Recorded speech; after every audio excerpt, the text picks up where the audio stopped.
19번 다음 글에 나타난 개인과 사회의 관계를 바라보는 관점에 부합하는 진술만을 보기 위해서 고른 것은 실제론 명목론 문제입니다. 실제론 명목론은 항상 그 문제가 맨 뒤에 나옵니다. 단어는 앞에 있는데 특이하게 땡땡 부족의 성인식이 행해지는 장소에서 사람들을 열광시키는 일종의 전류. 여기까지 나오면 바로 그냥 실제론이에요. 전류 발현적 속성인데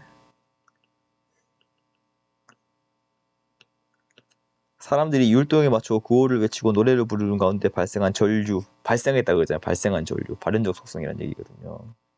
사람들은 평상시와 다르게 행동하고 평상시와 다르게 행동한답니다. 사람이 모이면 외적인 힘, 이거까지는 모를까 싶어서 이렇게 그냥 대놓고 보여주잖아요. 실제론이라고. 집합적인 감정, 이걸 뭐라 그러냐면 뒤르케의 영어로 집합의식이에요. 사실 실제론 명목론 문제에서 제시문 나오는데 제시문이 실제론이다. 거의 대부분의 인용문이 뒤르케입니다. 사람들은 일체감과 소속감을 확인한다. 이게 이 뒤르케이 말한 사회적 사실, 속성이 두 가지가 있는데 외재성, 구속성이거든요.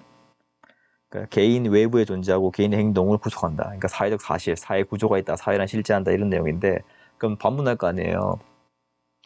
야, 어차피 개인들이 모여가지고 만들어내는 건데 어떻게 개인으로 설명할 수 없는 게 만들 수 있냐. 개인으로 있을 때는 없던 속성이 개인이 모인다고 어떻게 생기냐. 그러니까 디르케미 그래 네가 얘기했잖아. 생긴다고. 발현된다고. 이거는 발현적 속성이 있는 거라고. 혼자 있을 때는 없던 속성이 모이게 되면 생긴다는 거예요. 그게 발생한 전류라는 거예요. 전류가 흐르면서 하나로 뭉친다는 거죠. 기억, 개인의 능동성. 이 사회의 구속성보다 우선한다. 이건 명목론이죠. 사회규범은 개인들이 옳다고 믿기에 존재한다. 이것도 명목론입니다. 이게 왜 명목론이냐면은 개인들이 옳다고 믿기에 존재한다.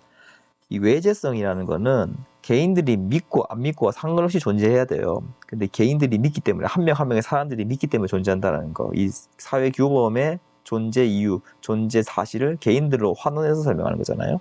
상당히 좀 니은은 조금 어려운 진술이 될 수 있습니다. 어쨌든 명목론이고요. 그럼 디귿 리을 맞겠네. 디귿 개인은 오직 사회 속에서 존재 의미를 갖는다. 당연한 내용이고요. 리을 사회 현상은 개인적 요인보다 사회적 요인으로 설명돼야 된다. 실제로. 네. 디귿 리을 굉장히 쉽네요.